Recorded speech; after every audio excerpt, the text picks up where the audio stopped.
of expressive therapy, health counseling, and involves expression through art. The act of drawing works as a mediating communication tool between a counselor and an individual, allowing the therapist to access various modes of self-expression. For this interesting topic, we're joined with Suzan Radwan. Welcome to the show. Hello, hi. Hello, Suzanne. Let me start with maybe a general question. Is the art therapy a new practice? Well, not really. It might have been just introduced to Egypt in the last 10 years, but it actually started being a professional or like an official 1940s, and it's been used ever since then in Europe and the States. But of course, it hasn't been officially introduced into Egypt until about late 90s, or the 2000, when Dr. Magdi Rifat was the first art therapist who actually opened an art therapy studio. I would consider it not very popular. How are people adopting this new type of therapy, and how is it leveraged today? It's actually interesting that you ask that, because people seem to be quite interested in art therapy because it kind of offers an alternative which is it's a bit unorthodox. Like you actually go into a painting studio, you sit down, you use brushes, paints and colors rather than sit down on a chaise longue and talk about yourself. And so no one paint like a child and use colors to express themselves. So it's I know it's quite actually popular. I mean, people would love to try that. No one ever says no to it. But what are the negative feelings that the art therapy actually fights? I would say it's kind of or actually practicing any sort of art or any sort of creative activity would just release any negative pressure, any tension, like even depression, mild depression. It really helps with washing out negativity, and it helps a lot with unloading. Does the bright colors actually help more?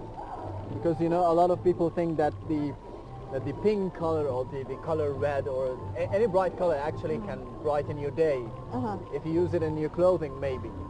So maybe in art, can it do the same effect for the people who draw or people who practice? There's a separate science that's called color therapy, and that is basically the use of colors and the wavelengths of colors to heal certain feelings. But in art therapy, each individual has their own palette of happy colors. Like, for instance, like you were just saying, red color could indicate warm feeling and love, and children love that color.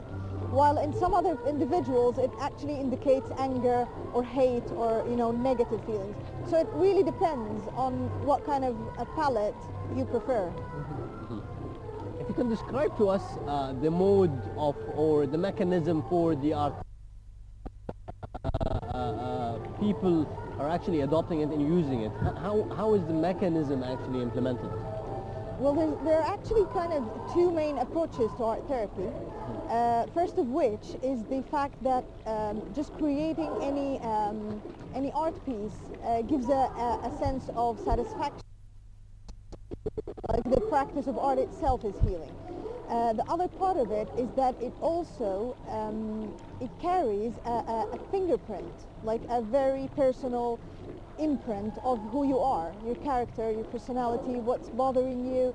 And so if there's someone who can decode this code, this you more about yourself, it helps in analyzing your subconscious and therefore knowing yourself better, and then you can work on either self-development or in resolving your issues. And how are you analyzing this part? Because this is where the experience comes. How do you analyze such art? The very first questions I had when I started learning art therapy, I learned in Dr. Magdi's studio, and I remember I always asked him, like, how do you know that this is a father issue? How is it that accurate? And he always told me, don't look to the painting, just listen to it, feel the whole art piece as you know, as a being. And it's true that it's difficult to say because it's very tricky not to put people into boxes and not to have, you can't say that this color means that or this shape means that. Human beings are not really computers. Each and every one has their own way of expressing themselves, and therefore you can't really put it in a pattern. So it's hard to explain, but it does rely pretty much on experience, on letting you know, your feelings kind of capture what in the painting. But of course there's a discipline to it, and but would it be based more on your maybe projection on whatever you're seeing? Would this be, my question is, would it be sort of effective to be having this sort of your personal opinion? It's a good question, really, because being a therapist means that you essentially need to learn constantly to empty yourself of your own emotions, your own prejudgments, your own issues, to be able to receive the client's vibe and not to reflect your own situation or on their case. So it takes practice, of course, but the thing about art therapy is that it carries a bit of suggestive therapy. So you only reflect what you feel that the patient is expressing, and you leave the choice for them, either to agree or disagree. But how be giving the self-enhancement for someone, or the expression of stress for someone else? How can it be so diverse and at the same time so simple? Well, I think it's a human nature, really, because what we do when we practice pieces is that we put ourselves and our moods in it. So sometimes your mood would actually be dark, or would be down, or just like really tense, and yourself makes it separate. It heals because you feel like you've got that out of you. And if you're state, or like if you feel relaxed and you put that on paper, it's just happy to look at like it. Practicing sports, maybe. It's more like sports. It's more like any meditative act, like dancing, singing, music, yoga, praying even. It helps meditate a lot. The thing about art is that it also puts proof of what you've been through, and therefore you can always go back to it to either compare or understand the state you've been in. So today we're living these hard times of political turmoil, economic challenges, and extensive amount of pressures and stress on the people.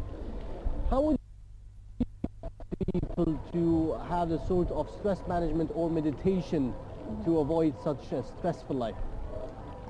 This is amazing that you say that, because I believe like in having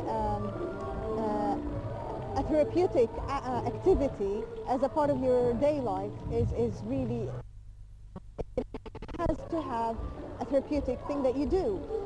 Like I was just saying, either you practice sport, or you meditate, you do yoga, even prayer in any religion is actually a meditative act. So it's essential to have that for your daily life. You're actually going into a psychological disorder, which is really an issue then, and you're going to need a therapist. But for the daily activities, it's always possible to have a regular rather than a long, like you would want to have 5 to 10 minutes of meditation per day rather than, you know, going on a trip. But both are okay, you know. But can we say the psychology of Egyptians today changed after the uprising with this enormous amount of pressures? Definitely, definitely. I have seen the difference. I've seen the change, and you'd be surprised. Some of them has actually changed for the best. Like I have seen people becoming more therapy and trying new things, being more you know, light about the fact that we can ask for help. We're not always going to find the way ourselves, and therefore I find it quite adverse. Like also on the other hand, there are a lot of stress disorders and also post-traumatic stress disorders. Of course, because of all the action and the violence that But has is art therapy being used maybe in other countries on a wider scale? Oh yes, oh yes. It's used in the United States and in Britain, where it actually originated from. There's also the American Art Therapy Association, which is an educative institute. But people back there take it more seriously actually than in here. Yes, it has a practice, it has license, you go and you study, there's an academic study for it, so it's quite serious, yeah. In your opinion, how is the media today affecting the psychology of people in Egypt?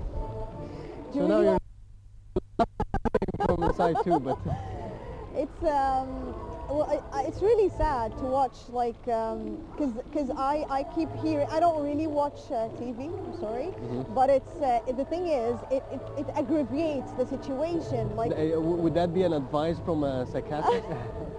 well, Don't watch anyone too who's much got TV.